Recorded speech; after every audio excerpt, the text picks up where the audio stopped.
e verdade no Senhor e Salvador Jesus Cristo.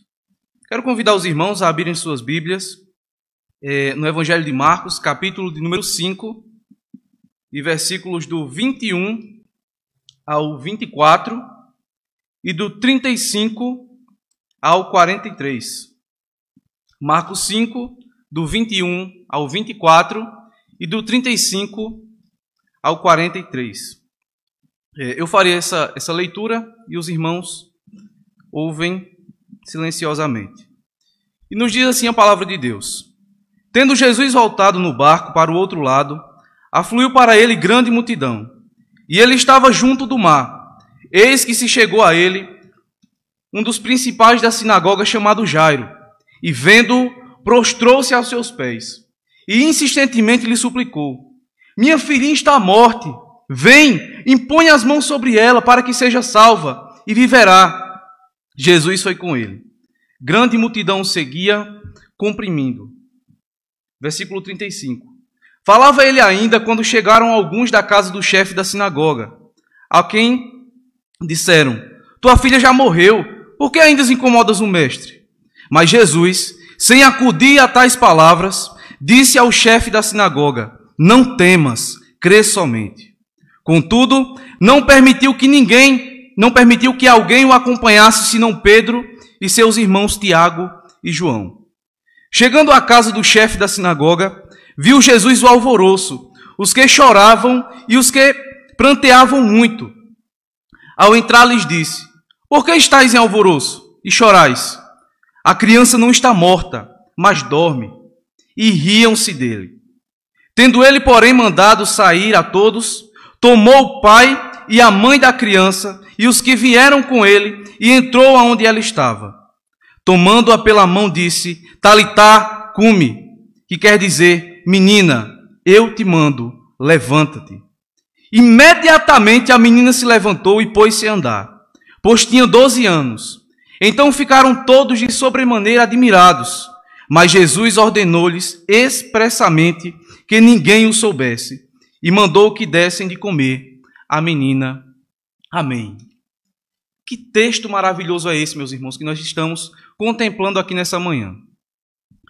Nós estamos vivendo em uma realidade em que estamos ainda nos recuperando de um período difícil. Parece que foi hoje, em fevereiro de 2020, quando se espalhou a notícia que um vírus terrível tinha se espalhado pelo mundo inteiro. Nós, em muitos dos momentos, fomos afetados de perto na presença desse vírus. Nós perdemos amigos, nós perdemos familiares, entes queridos nossos, que tão de perto compunham a nossa vida, e tão de perto compunham o nosso convívio familiar. Nós somos muito afetados com essa pandemia. Nós sofremos muito com esse vírus. E é justamente olhando para esse texto que nós podemos ver o sofrimento de um homem. O sofrimento de um homem que agora, talvez não por um vírus, eu não sei, a Bíblia não relata, mas que agora tinha a sua filha padecendo sobre uma doença, já a morte. Esse homem se chamava Jairo. Aqui o Senhor acabara de chegar de Gadara ou Gesara, de onde for expulso, justamente por repreender um espírito maligno de um homem que há muito tempo padecia sobre o cárcere das forças do mal. E ao retornar para sua terra, começa a ensinar como de costume a uma grande multidão, que já esperava ao chegar dessa viagem. E ao ouvir as palavras de Jesus, nesse mesmo local, o nosso Senhor foi abordado por esse homem chamado Jairo. Foi abordado de uma forma abrupta, de uma forma repentina. E esse homem, ao se deparar com Jesus, clama incessantemente pela salvação da vida da sua filha. Não salvação no nosso contexto, salvação espiritual, mas a salvação física mesmo. Ele nos diz no versículo 22: Vendo, prostrou-se aos seus pés e insistentemente lhe suplicou: Minha filhinha está à morte, vem, impõe as mãos sobre ela para que seja salva e viverá. quão grande era a aflição desse homem. E à luz desse texto, meus irmãos, à luz do texto que nós lemos aqui nessa manhã, eu gostaria de meditar com vocês sobre o seguinte tema: Jesus é a solução para o sofrimento do homem. Repito, Jesus é a solução para o sofrimento do homem. Talvez muitos de nós ainda estejamos afetados pelo sofrimento desse vírus. Mas esse vírus ainda é o mínimo da imensidão de sofrimento que nós enfrentamos no nosso dia a dia. É o mínimo da imensidão de sofrimentos que o mundo inteiro, corrompido pelo pecado, sofre no decorrer de sua vida. Mas eu quero dizer para vocês que nós temos uma certeza, e essa certeza é que Jesus é a solução para o sofrimento do homem. Talvez você, querido amigo ou amiga que esteja aí na sua casa, esteja se perguntando: por que Jesus é a solução do sofrimento do homem? Por quê? Se Jesus é bom, por que é que o homem sofre tanto? Por que Jesus é essa solução do sofrimento humano? E eu quero dar algumas respostas para vocês hoje, nessa manhã. Ao olharmos o texto, nós podemos ver, em primeiro lugar, Jesus é a solução do sofrimento humano porque Jesus ouve o clamor do necessitado. Esse pai, mais do que nunca, estava necessitando, carecendo do favor de Jesus Cristo. Esse pai estava clamando a Cristo copiosamente para que ele salvasse a sua filha. E Jesus ouve esse clamor. Jesus ouve essa súplica e nos diz no versículo 24 que Jesus foi com ele.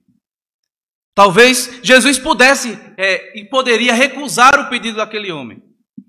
Talvez Jesus se limitasse apenas a questões espirituais e dissesse: não, esse aí não é problema meu, leve para um médico, leve para outra pessoa, leve para algum curandeiro por aí, que tenha por aí, minha obrigação aqui é pregar e acabou-se. Como mestre, como rabino, a obrigação de Jesus no contexto atual da época era justamente de ensinar as pessoas, de levar as pessoas a ter o conhecimento elevado. E diante daquele homem, Jesus, na perspectiva humana, não tinha nenhuma responsabilidade para com ele. Mas Jesus compadecido, mostrando a sua compaixão para com o ser humano, a sua compaixão para com o homem decaído, para com o homem corrompido pelo pecado, ele atende o clamor daquele homem. E nós, olhando para esse texto, podemos ver que Jesus também atende o nosso clamor. Ele escuta as nossas orações. Ele escuta a aflição e vê a aflição do nosso coração. Ele sabe que a nossa alma se encontra muitas vezes dolorida, afligida pelo mal que há nesse mundo e pelo mal que há em nós mesmos. E Jesus, ouvindo o clamor daquele homem, atende e vai até a casa daquele homem. Mas se você observar, entre o texto que nós lemos e o versículo 35, nós podemos ver que há um momento em que Jesus se depara com uma mulher que há 12 anos havia sendo afligida com o fluxo de sangue. E ao tocar na orla da veste de Jesus, ela foi curada e houve então um diálogo. E esse diálogo tomou algum tempo. Esse diálogo, Jesus parou diante daquelas pessoas e ao parar, ao conversar com aquela mulher, nós muitas vezes nos esquecemos que há um pai esperando pela ação de Jesus. Nós muitas vezes não percebemos que esse pai estava extremamente angustiado. E Jesus para dialogar com aquelas pessoas. Talvez isso mostre para nós que nada acontece no nosso tempo. Que Jesus ouve o nosso clamor, que Ele ouve o clamor do necessitado, mas a sua ação é no seu tempo, é no tempo de Jesus. E quando nós esperamos por Jesus, nós temos uma certeza que Ele ouve o nosso clamor. Mas nós muitas vezes temos aquela mania de querermos tudo de imediato. Nós queremos tudo aqui e agora. Só que Jesus nos ensina a esperar nele, a confiar incessantemente nele. E nos ensina também que a sua ação só ocorre no tempo determinado por ele. E no versículo 35, Jesus ainda estava conversando com aquelas pessoas. Falava ele ainda quando chegaram alguns da casa do chefe da sinagoga, a quem lhe disseram: a tua filha já morreu, por que ainda os incomodas o mestre? Mas Jesus, sem acudir tais palavras, disse ao chefe da sinagoga: não temas, crê somente. Aqui, Jesus ainda estava dialogando, e talvez, se nós estivéssemos na mesma situação daquele pai, nós seríamos cobertos por um sentimento de revolta.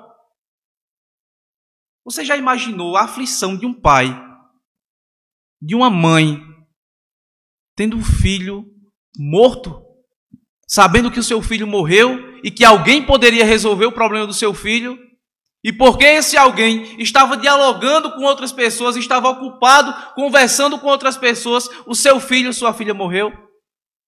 Talvez a minha e a sua situação aqui, na situação desse homem, fosse um sentimento de revolta e até de chegar para Jesus e dizer: está vendo aí, Jesus? Se o Senhor tivesse ouvido, atendido na mesma hora o que eu tinha pedido ao Senhor, a minha filha estaria viva agora. Está vendo aí, Jesus? A culpa é sua. É isso que muitas vezes nos acomete em nosso coração pecador. Nós queremos que a ação de Jesus seja no tempo certo, e quando não é, nós nos revoltamos. Nós somos tomados por um sentimento de revolta contrária a Deus. Mas Cristo, ao ver esse clamor, nos ensina outra verdade. Cristo nos ensina que Ele é a esperança para o desiludido. Você pode perguntar: por que Cristo é a solução para o sofrimento do homem? Porque Ele é a esperança para o desiludido. Esse homem aqui agora não tinha mais nada o que fazer. Os médicos não tinham mais solução para o problema da sua filha. Os curandeiros da sua época não podiam mais fazer nada. É interessante como nós vivemos em um contexto em que o ser humano procura tudo menos a Cristo. Cristo é tratado como última opção. O Senhor Jesus, na maioria das vezes, até mesmo por nós, é tratado como último recurso. Os curandeiros não podiam fazer nada.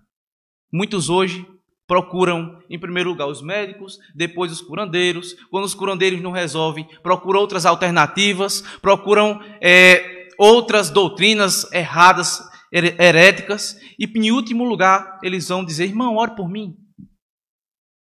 Nós vemos aqui que Cristo deve ser a nossa primeira alternativa diante das adversidades da nossa vida. E não só nas adversidades da nossa vida, mas em todo o contexto da nossa vida.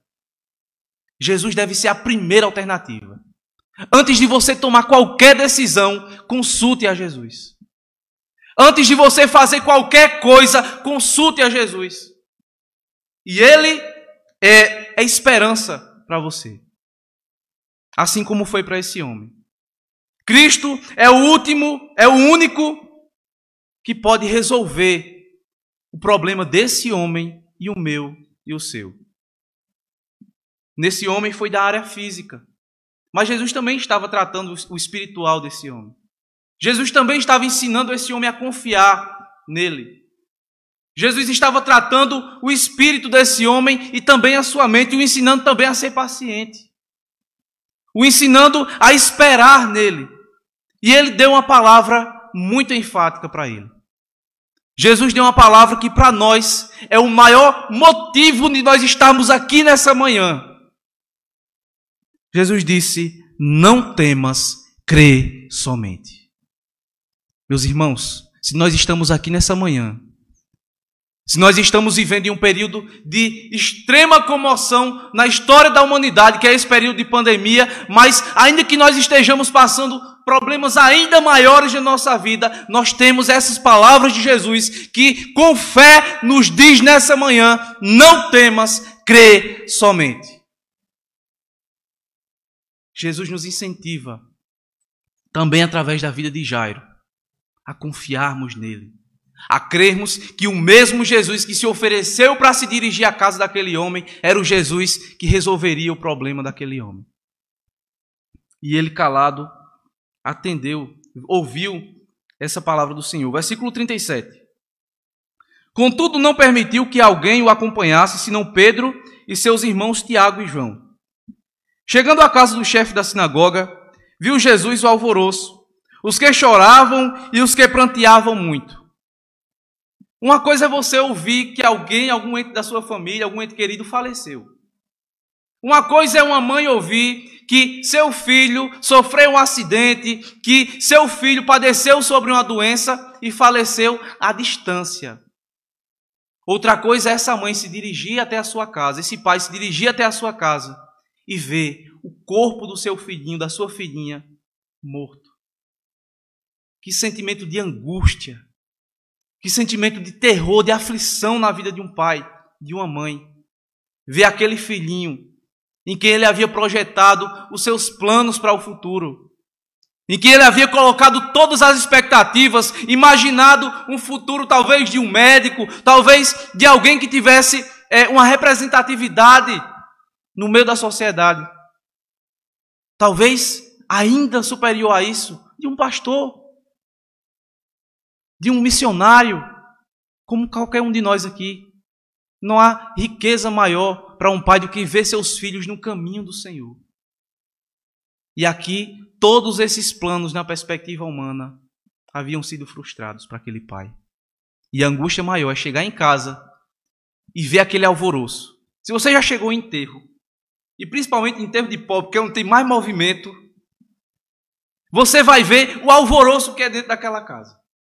Um grita de lá, outro grita de cá. Um diz, ah, meu Deus, eu quero ir com ele, eu quero ir com ela. E aquela agonia, aquele transtorno. Seria mais ou menos isso aqui que está acontecendo aqui. E algumas pessoas aqui, como algum tempo atrás aqui na nossa região nordeste, eram pagas para chorar. Se a pessoa fosse muito ruim, não tivesse quem fosse por ele, era contratado alguém para chorar por aquela pessoa. Mas esse sofrimento aqui, meus irmãos, é incomparável. É um sofrimento para uma criança. Uma criança que não passou por tudo que nós muitas vezes passamos. E esse pai estava extremamente triste. E Jesus, vendo aquele alvoroço, ao entrar, disse, por que estáis em alvoroço? Versículo 39. E chorais. A criança não está morta, mas dorme. E a palavra de Deus nos diz que riam-se dele. É interessante que nós vemos que há poucos instantes eles estavam chorando, se lamentando, se entristecendo, e agora estavam rindo de Jesus porque falava que aquela menina não estava morta, mas dormia. A menina aqui realmente ela estava morta, porque senão não haveria milagre aqui. O texto não teria falado sobre o milagre da ressurreição da filha de Jairo, mas seria apenas um evento comum onde Jesus acordou a menina. Mas o milagre aconteceu e Jesus se referiu àquela menina como se estivesse num sono. Porque justamente para Jesus, a morte não é nada mais do que um sono. Jesus tem poder sobre a morte. O mesmo que ressuscitou mortos na sua época, foi ressuscitado não por outrem, mas por Ele mesmo. Jesus mostra nessa afirmação que Ele é poderoso sobre a morte. E a morte, nem a vida, nem principados, nem potestades, nem nada nesse mundo pode conter o poder do nosso Senhor e Salvador Jesus Cristo. Grandioso é esse Senhor. E Ele nos mostra que Ele é a esperança para o desiludido. Tendo Ele, porém, após riem-se dele, Jesus, vendo aquela situação de tamanha incredulidade, vendo a zombaria que fizeram dele, dando continuidade, tendo ele, porém, mandado sair todos, tomou o pai, a mãe, a criança e os que vieram com ele e entrou aonde ela estava. Jesus expulsou aquele pessoal dali. Jesus expulsou aquele ambiente de incredulidade, de tristeza misturado com zombaria a seu respeito. Expulsou todo mundo. E se importou apenas com quem deveria estar naquele momento. Os pais e aqueles que o acompanhavam. Jesus não quer que nós estejamos em ambientes de incredulidade. Jesus não quer que nos rodeemos de pessoas que, ao lugar de confiar no Senhor Jesus, procuram qualquer outra alternativa, qualquer justificativa para falar a respeito das adversidades da sua vida. Não, isso aí é só um probleminha, isso aí, se você for um psicólogo, não estou dizendo aqui que não deve consultar o psicólogo. Há sim casos extremos que nós devemos consultar psicólogos e os meios naturais que foram dados por Deus para suprir as nossas necessidades. Mas o ser humano procura qualquer outro meio para justificar a sua incredulidade. E Jesus aqui retira todas essas outras pessoas, deixa apenas o pai, a mãe e aqueles que o acompanhavam. Tomando a menina pela mão, disse: Talitá cumi, que quer dizer, menina, eu te mando, levanta-te. Nós vemos aqui outra realidade a respeito desse texto.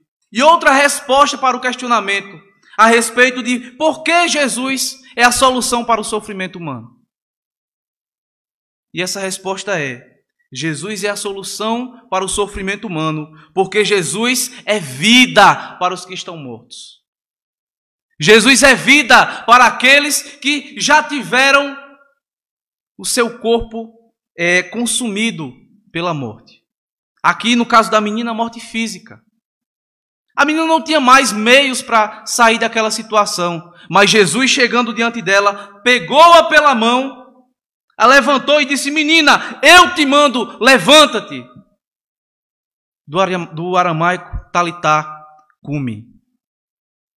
Jesus tem poder sobre a morte. Nós vivemos em um contexto onde há muita mortalidade. Nós não vemos mais milagres como esse de Jesus acontecendo todos os dias. Talvez algum curandeiro alegue que ressuscitou uma pessoa, mas a verdadeira ressurreição só pode ser feita pelo nosso Senhor Jesus Cristo. E há uma morte superior a essa morte física aqui. É a morte do pecado. É a morte espiritual. A morte que nós estávamos presenciando anteriormente. E essa morte não pode ser contida sem que antes Jesus atue na minha e na sua vida.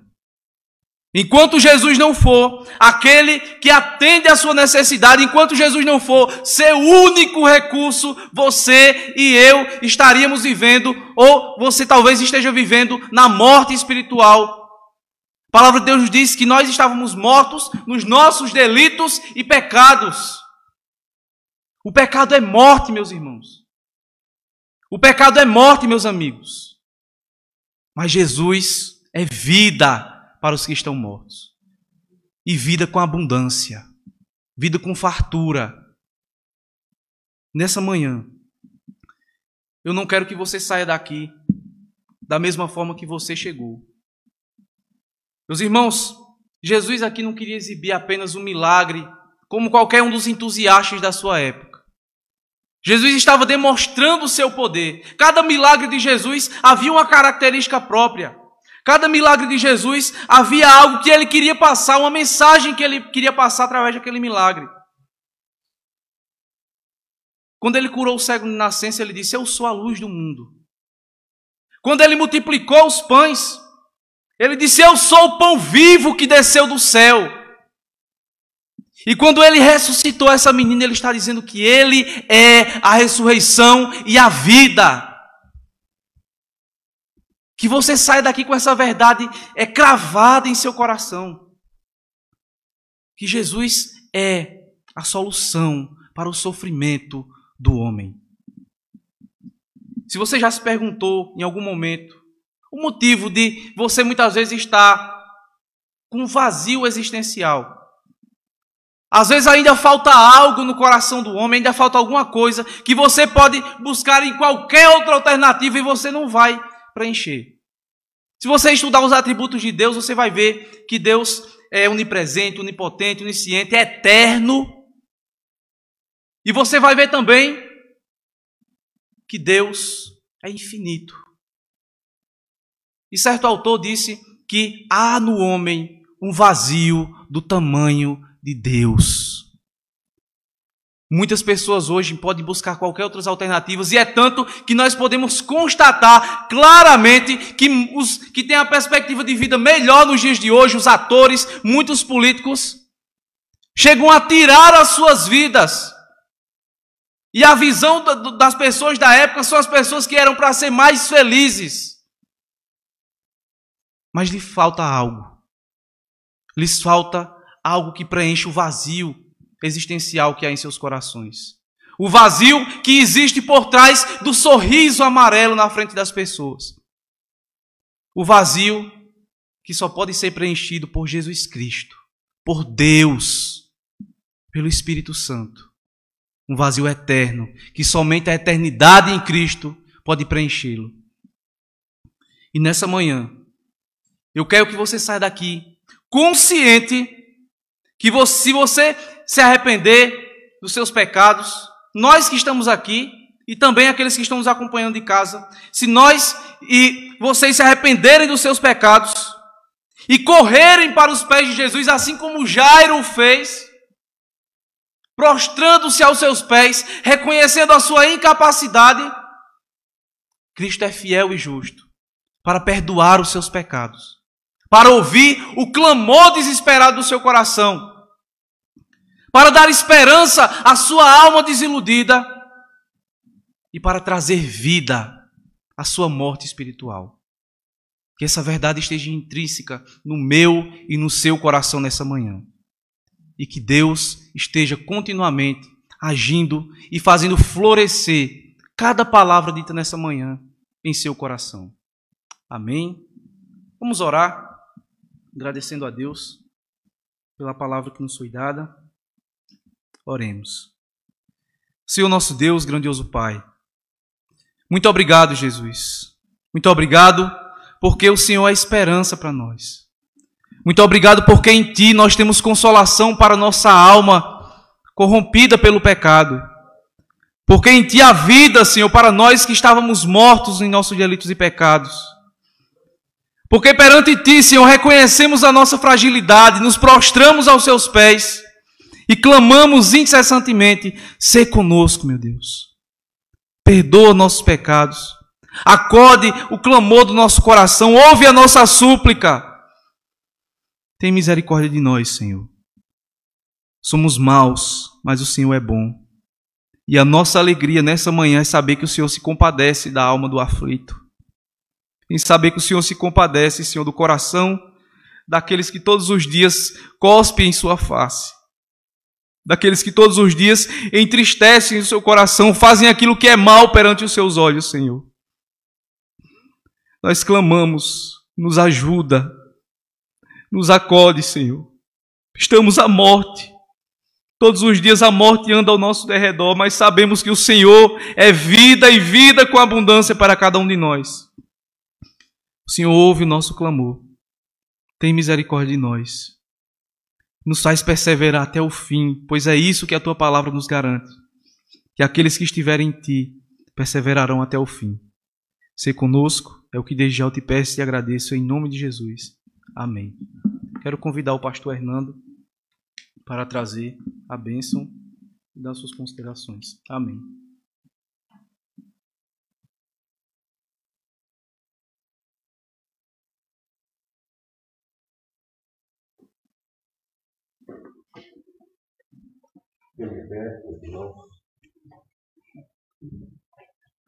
E agora, irmãos consolados, edificados, e iluminai o mundo. E que a graça do nosso Senhor e Salvador Jesus Cristo, o amor de Deus, o nosso eterno Pai, a comunhão, o poder e as eternas consolações do Santo Espírito de Deus sejam sobre nós e sobre nós permaneçam, desde agora e para todo sempre. Amém. Amém.